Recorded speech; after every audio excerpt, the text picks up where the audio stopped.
Alam mo ba kung ano ang pinaka-nakakalungkot at pinakamasaya na katotohanan sa ating buhay? Wala ni isa sa mga mahal natin sa buhay ang makakasama natin habang panahon. Hindi habang buhay na nasa tabi natin ang ating mga magulang.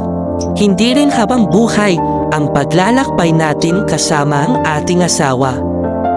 Maging ang mga anak, kapatid o malalapit na kaibigan, dahil darating ang araw na hindi na natin sila makakasama.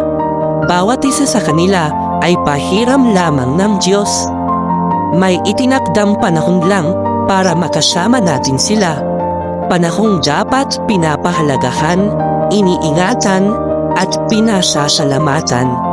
Sapagkat sa bawat araw na lumilipas, hindi lang tayo tumatanda, unti-unti ring nababawasan ang oras na ibinigay ng Diyos upang makapiling sila.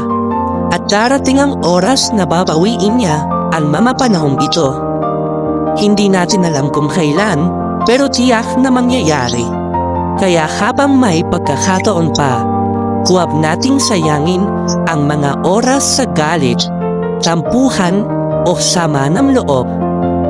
Walang saysay ang mga iyon kumpara sa kagalakan ng pagiging buo at masaya kasama ang pamilya.